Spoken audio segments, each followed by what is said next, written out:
I was called too poor to marry by my pregnant girlfriend. Now her baby daddy's unemployed, and her father funds my dream. Her dad brought two lawyers to threaten me into fatherhood. I demanded a paternity test, and it turns out the baby's father was her dad's top associate. I'm a man who instructs basketball for disturbed youth at the local community center.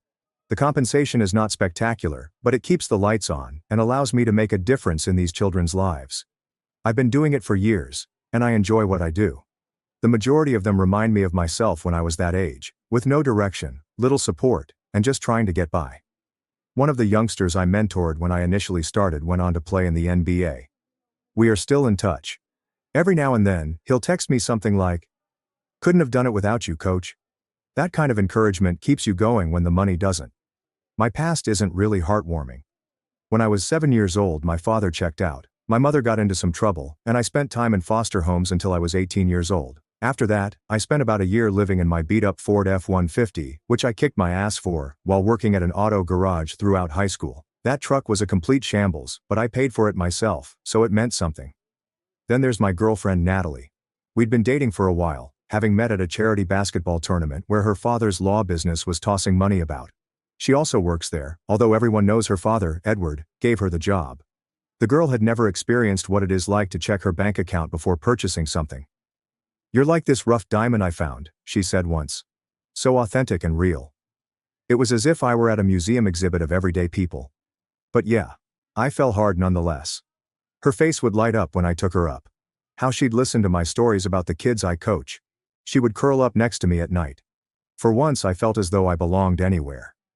"You're too nice to her," my assistant coach and best friend Jenna would tell me. "That princess has never worked for anything in her life." Jenna has now been my ride or die for over a decade. We met at community college, both pursuing scholarships. She is basically my sister. Call me out on my foolishness. Has my back, no matter what. Also, she's the funniest person I know, with savage comebacks that make even the moodiest teenagers giggle throughout practice. "Just because she wears $1,000 shoes doesn't mean she's better than you," she'd add. "Remember, you're the catch here, not her." I'd laugh it off, but deep down I knew she was correct. Still, I had been saving for a ring. Natalie was used to much better, but at least it was honest. 3 months' salary, like they advise you should. I hid it in my sock drawer and waited for the proper opportunity. Natalie had been dropping signals about our future by showing me photographs of houses in neighborhoods I couldn't afford, making jokes about her biological clock, and asking what our children would look like. "Do you think I'd make a good dad?" I asked her one night. "The best," she replied. "You're so good with all those kids you coach. Our kids would be lucky." Our children. That statement rang around in my thoughts for days. I started planning to propose during my friend Zach's engagement party. I thought it would be fun to honor two couples starting their lives together. Okay, about that. Zach's engagement party was held in a luxury rooftop bar downtown, the type of establishment where prices are not even listed on the menu because if you have to ask, you can't afford it. His fiancée belongs to a wealthy family. The place was full with people who used the terms summer and winter to describe places. I felt like a complete fraud in my one nice suit, which I wear to funerals and job interviews, but Natalie was completely in her element, floating around and laughing that phony laugh you hear in movies. "Man, you look like you're having about as much fun as a cat in a bathtub," observed Jenna, who stood next me in a plain black dress. She was with her girlfriend, who was networking someplace. "Need a rescue?" Jenna inquired. "Nah, I'm fine, just people watching." I patted the tiny box in my pocket. "Think tonight's the night." Jenna's eyes grew big. "You're serious? Tonight?" "Zach's cool with it, said he'd let me borrow the mic after the toast." "Well, damn," Jenna exclaimed. "Are you sure about this? There's no return policy on proposals." My phone buzzed before I could answer. One of my center kids was having a breakdown at home. His father had fallen off the wagon again. "I've got to step out and take this," I told Jenna. "Cover for me?" "Always do, boss." The conversation took longer than intended, with about 20 minutes of talking the youngster down and agreeing to pick him up for practice so he could get away for a few hours. When I returned inside, I walked through the quieter portion of the event to avoid making small talk with strangers. That's when I heard Natalie's laughter. She was in a small lounge area with some of her coworkers from Daddy's firm. "So, when will Loverboy pop the question?" one of the guys inquired. "You've been with him what, a couple years now?" There was a pause. I halted just around the bend, out of sight. God, Can you imagine? Natalie's voice lowered to the stage whisper that people use when they're saying something inappropriate. Me? Married to Logan? Please? My stomach felt like it had hit the floor. But you guys seem good together, a female voice stated. He's cute in that rugged way. Oh, he's just a phase, Melissa. A detour like when you decided to go vegan for 3 months. There was laughter all around. Don't get me wrong, he's sweet, great in bed. And all that stuff about growing up in foster care and living in his truck makes for such good stories at dinner parties. People eat that stuff up. Look at me dating outside my social circle.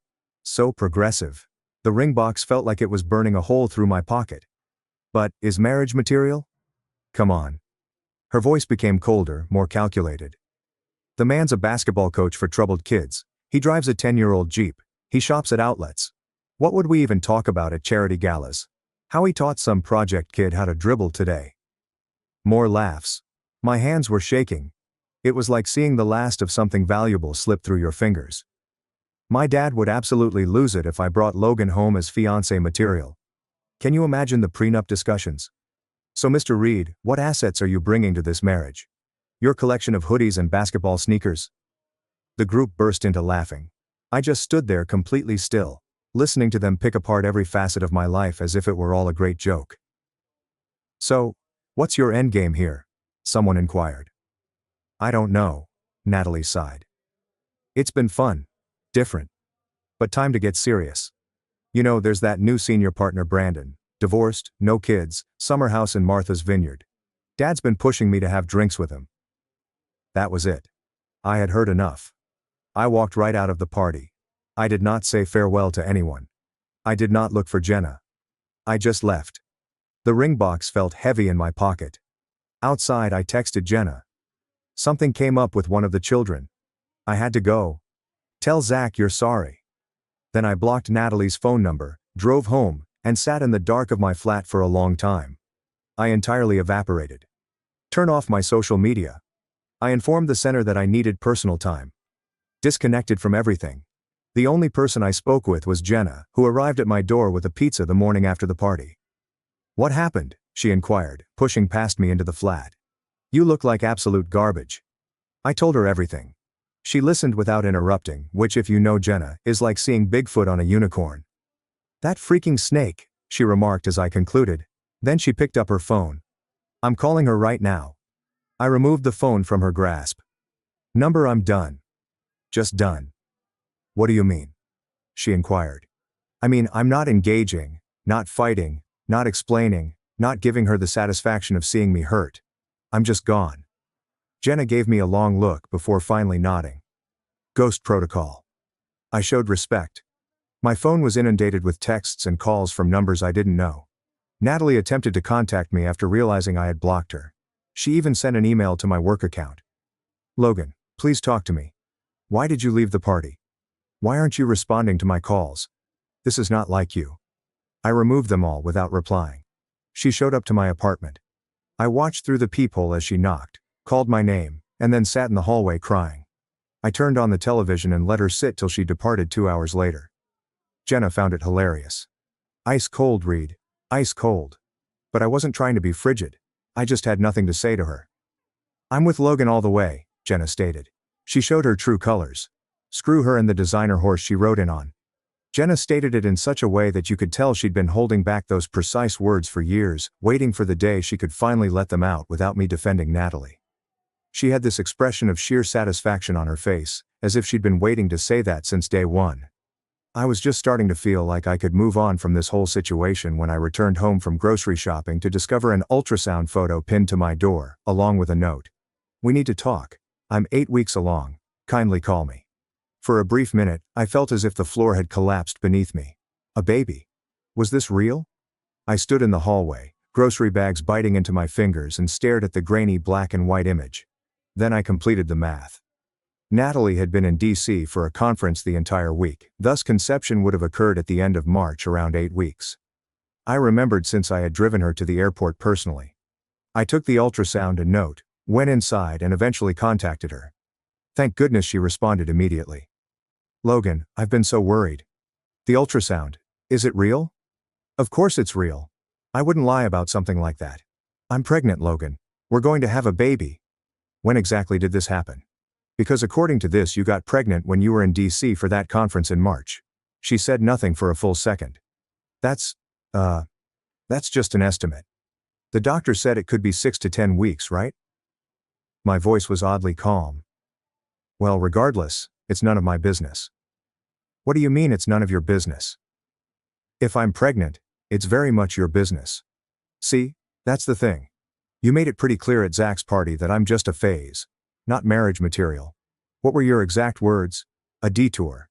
So, whatever's going on with you now, that's your problem, not mine. More quiet, followed by a choking sob. You heard that? Oh my God, Logan, I didn't mean any of it. I was just trying to fit in with those people. You know how they are. No, Natalie. I don't know how those people are.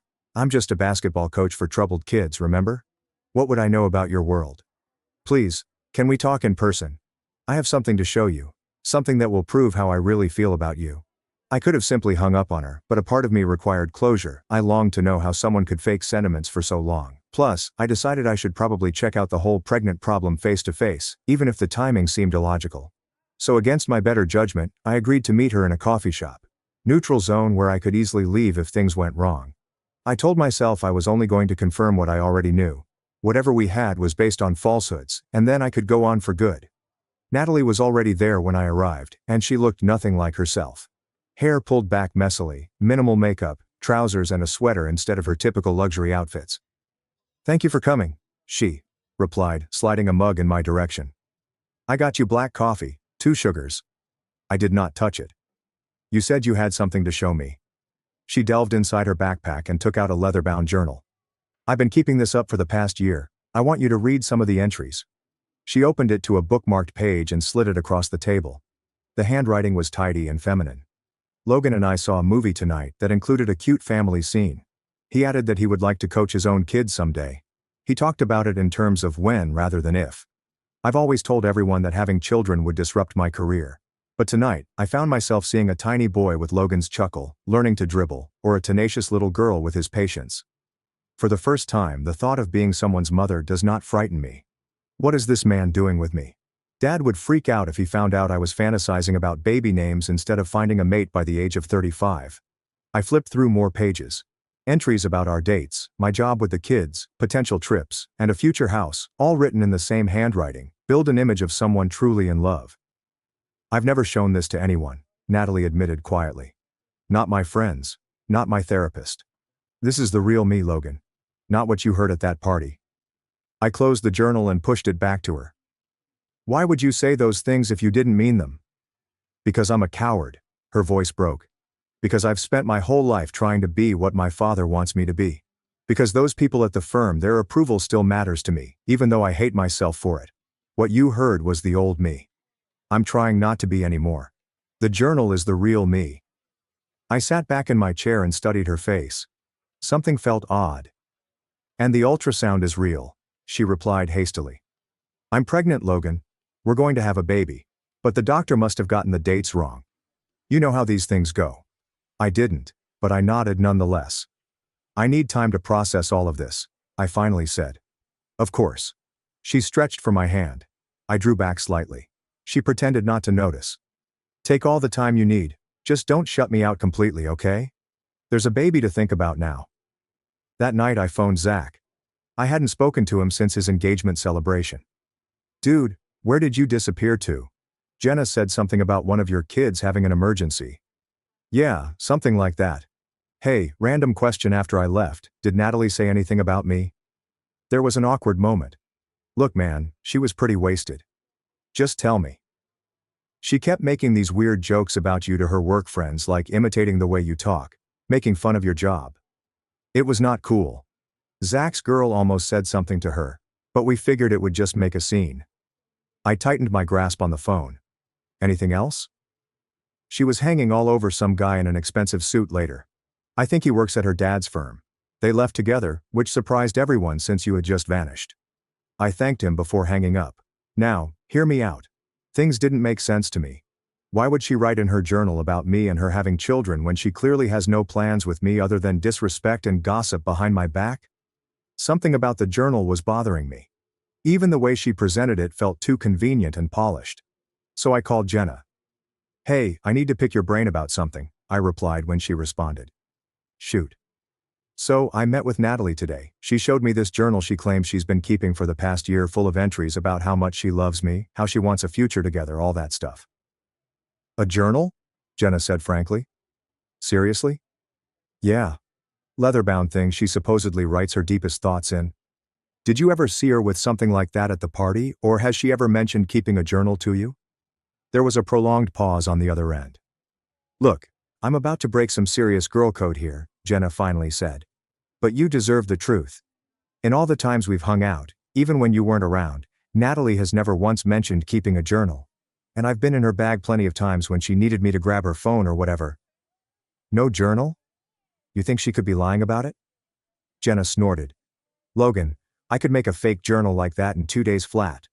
Buy a nice book, age it a little, write a bunch of entries with different pens, smudge some mascara on a page to look like she cried while writing. It's not exactly rocket science. She's panicking about being a single mom. That's why she's doing all this nonsense," I said quietly. "What did the entry say exactly?" I informed her about the kids, our future together, and how it differed from what she had said at the party. "Yeah, that's total BS," Jenna responded firmly. "The night of the party, after you left, she was telling everyone how she wasn't ready to settle down with someone like you. Her exact words? She needed someone more established for the next phase of her life." I tightened my grasp on the phone. "You sure?" "Positive. I wouldn't lie to you about this, even if it hurts." Jenna softened her voice as she said, "That's the difference between me and her. I'm sorry, Logan, but she's playing you with this journal crap, and probably with the pregnancy thing too. She bluntly disrespected you. No journal can erase that fact." A knock on the door interrupted my response. A forceful, authoritative knock. When I opened it, Natalie's father was standing there in an expensive suit. Behind him were 2 additional males dressed in similar clothes. "Logan," Edward said, his voice as frigid as a February morning. "We need to talk." I've always believed that the manner a man enters another man's space reveals a lot about him. Edward did not wait for an invitation. He walked right in as if he owned the business, with his 2 lawyer cronies following suit. "Nice apartment," he murmured, glancing around my small living room with hardly veiled distaste. "Cozy." I did not offer them seats. I didn't make them an offer. "Let's skip the small talk," I said. "What do you want?" Edward adjusted his tie, a nervous fidget I'd noticed whenever he was about to perform what he considered a power move. "I learned that my daughter is pregnant with your child. I'm here to discuss how we're going to handle this situation." "Situation?" I asked, leaning against the wall with arms folded. "That's an interesting way to describe your grandchild." One of the lawyer friends, a ferret-faced man with thinning hair, walked forward. "Mr. Grant is simply concerned about the welfare of both his daughter and the unborn child. Given your financial circumstances, we thought it prudent to formalize support arrangements." The other person responded, "We've taken the liberty of drafting some preliminary paperwork, child support, visitation schedule, that sort of thing." I nearly laughed. "And if I don't sign?" "Then things could get rather uncomfortable for you," Edward remarked, his voice lowering. "Custody battles are expensive. Legal fees add up quickly. Your modest coaching salary might not stretch very far. Not to mention," said Ferretface, "these matters can sometimes affect employment. Background checks for those working with children are quite thorough these days. Any hint of difficulties could raise flags." The threat was evident. "You wouldn't want this to ruin what little you've built," Edward remarked almost compassionately. "My daughter, for reasons I cannot fathom, seems to care for you.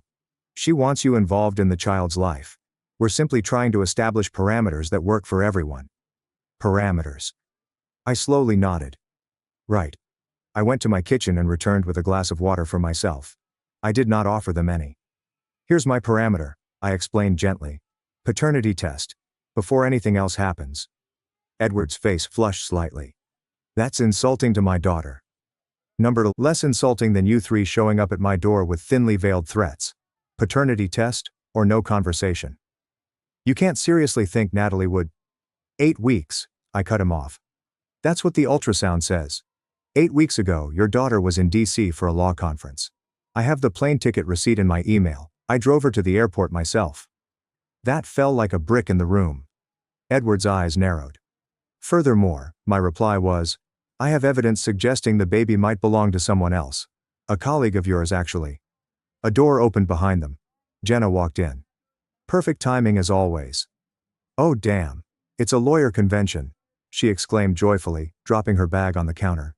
Did I miss the free pens and notepads? This is a private conversation, Ferret Face replied stiffly. No, it's really not, Jenna said, settling upon my couch. See, I'm Logan's counsel in this matter. You're an attorney? The other lawyer inquired skeptically. Nope. Just a random woman who doesn't like seeing good men get screwed over by rich jerks. She put on a sweet face. No offense. Edward appeared to have suffered a stroke. Listen here. No, you listen, I interjected. Here's what's going to happen. Natalie will take a paternity test. If, and that's a massive if, the baby is mine, we can discuss arrangements. Until then, there's nothing to talk about. And if we refuse? Edward asked. Then I go public with what your daughter said about me at that engagement party. Plus some other interesting texts I've kept from our relationship. A bluff. However, they were unaware of this. I wonder how the partners at your firm would feel about Natalie's colorful descriptions of people's backgrounds. Pretty discriminatory stuff. Not a great look for a law firm in this day and age. Edward's jaw constricted.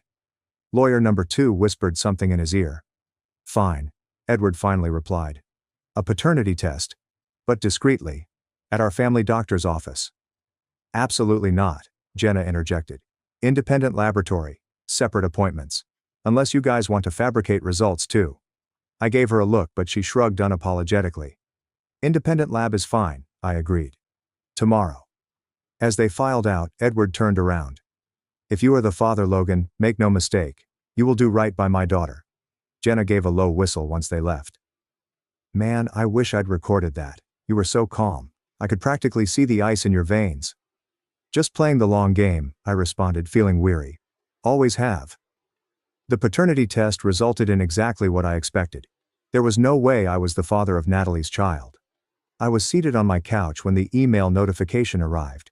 I simply stared at the findings for a time, feeling strangely empty, rather than victorious. I spent 2 years of my life with someone who considered me a novelty. A phase. A stepping stone to whatever she truly desired. That day, Edward called me. I'd like to meet, he remarked without an introduction. His voice sounded different. Exhausted, and alone. No attorneys. No, Natalie. We met at a park in downtown. Edward appeared older than I remembered, the creases on his face thicker. Natalie confirmed it. He continued, sitting on the bench next to me. The father is a man named Brandon Ellis. Junior partner at the firm. They had a liaison after your friend's engagement party. I nearly laughed. Funny, I said. She called him a senior partner at the party. Guess even her lies come with a job title upgrade. I owe you an apology, Logan, Edward said, shocking me. I came into your home and threatened you based on my daughter's lie. That was wrong of me. Yes, it was. In my defense, I believed her. She's my daughter. He rubbed his temples. Though at the moment, I'm finding that hard to remember. What happens now? I inquired. Not because I cared about their family turmoil, but because I needed closure. Brandon has been asked to resign. The firm cannot afford the scandal. Edward groaned deeply.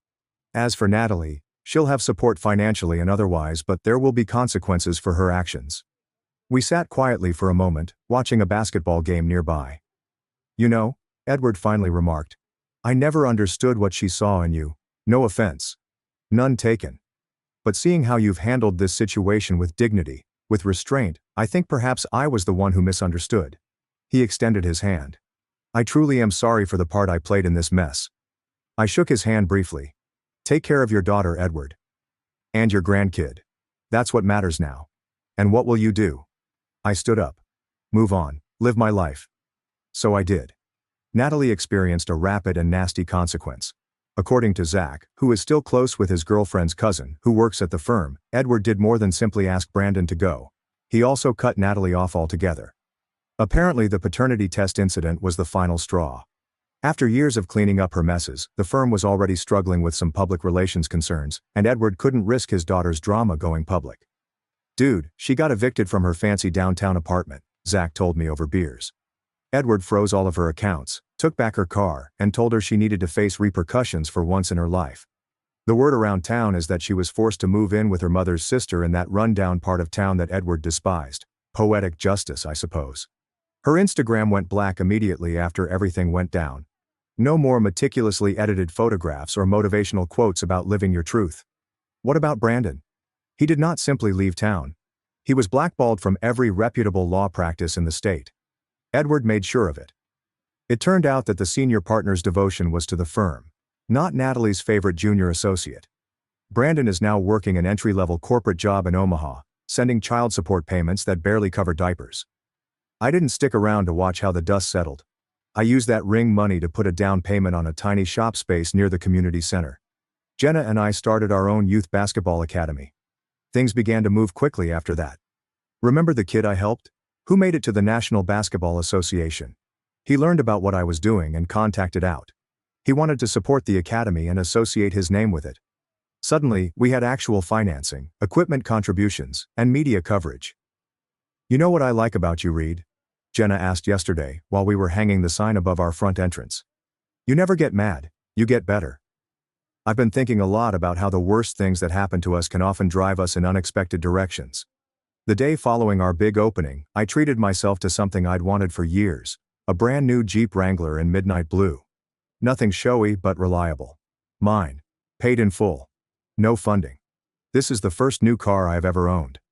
After years of driving junkers and worried about breakdowns, it felt weird to have that new car fragrance and a warranty. We ran into Natalie in the supermarket store. It has to happen someday in a little city. She looked different. The baby was tied to her chest in a carrier. I parked into the parking spot next to her beat-up Honda, the type of vehicle she used to ridicule others for driving. The irony was not lost on me as I stepped out of my brand new Jeep. Her eyes expanded slightly as she observed the automobile. Then there was me, dressed in an Academy-branded polo and excellent jeans. She tried to speak to me. She began with a sob story about how her father had abandoned her, how no one would hire her because of her last name and the rumors, and how she was struggling to pay the rent with her waitressing tips. I simply nodded and stated, "That's tough." And they walked away. Not out of cruelty, but because there was nothing else to say. "Cold as ice, Reed," Jenna commented as we placed groceries into my Jeep. "You didn't even flinch." "Not cold," I corrected her. "Just done." Later, as we were preparing for the following day's practice, Jenna asked, "Ever think about what might have happened if you hadn't overheard her that night?" I thought about it for a bit. Sometimes. But then I remembered that the truth always comes out eventually. Better to know who people really are sooner rather than later. "Look at you all wise and stuff," she said laughing. "Next you'll be growing a beard and sitting cross-legged on a mountain." "Nah," I smiled. "Just a guy who finally figured out where he belongs." Edward called me. He requested to meet for coffee. He said he had a business proposition. I consented, mainly out of curiosity. "I've been watching what you're doing with this academy," he began, looking uneasy in a coffee shop he wouldn't ordinarily visit. "It's impressive." "Thanks. I'd like to establish a scholarship fund for underprivileged youth through your program." He passed the check over the table. The quantity caused my eyes to widen. "No strings attached." "Why?" I inquired, not touching the check. "Let's just say I'm reevaluating some priorities," he said, appearing older than I remembered. "And recognizing value where I previously missed it." I took the check not for myself, but for the children. Natalie and her father's situation spread fast around the town. This is not from me, I never mentioned it in public, but gossip spreads quickly. Some parents from the same affluent neighborhoods began sending their children to our academy. It turns out that even wealthy people can admire someone who stands firm with integrity. "You're becoming a legend, Reed," she informed me. "These suburban moms are all whispering about that basketball coach who stood up to Edward Grant." "I'm not trying to be a legend," I said, "just trying to run a decent program." However, the sudden attention has not hurt. We've already surpassed our area, with 25 children registering in the first month and more contacting every day. I had to bring in another coach, Tyrell. Years ago, one of my first children came from the community center. So that's where I am. Creating something meaningful when surrounded by like-minded others. There's no drama, no nonsense. Simply honest labor and genuine connections. Last night, I parked my new Jeep outside a tiny Italian restaurant where I was meeting with the director of the city's youth programs to discuss a possible collaboration. Natalie was waiting tables, lugging plates and looking fatigued as I noticed from the window. Our eyes met briefly. I gave her a modest nod, not gloating, simply recognizing. She hurriedly looked away and went into the kitchen. The issue is, I'm not pleased with her downfall. To feel good about myself, I didn't need her to crash and burn. But there is a certain harmony to it all. How rapidly our situations flipped. She is struggling to rebuild from nothing, as I have had to do my entire life. The difference was that I never looked down on someone while doing it. Do I still think about Natalie? Sure. No longer angry. Just a distant realization that some individuals enter your life to show you exactly who you don't want to be, and possibly who you truly are. I heard she's trying to rebuild her life by living in a studio apartment with her baby. Sometimes I see her walking to work, looking worn but more authentic than she ever did in luxury clothes. Part of me hopes she works it out. Not for her sake, but for the child. He didn't choose to be born into all of this drama. I sometimes ponder about that ring. The one I kept in my sock drawer for months as I saved up. The one I almost handed to the incorrect person. Funny how the universe works. That money turned out to be the seed that sprouted into the best thing that ever happened to me. One thing is certain. I'm done letting others define my worth. Those pupils at the academy recognize me for who I truly am. Jenna sees me. Even Edward Grant sees me now. And most importantly, I see myself. Not bad for a guy who formerly lived in his truck. Not bad.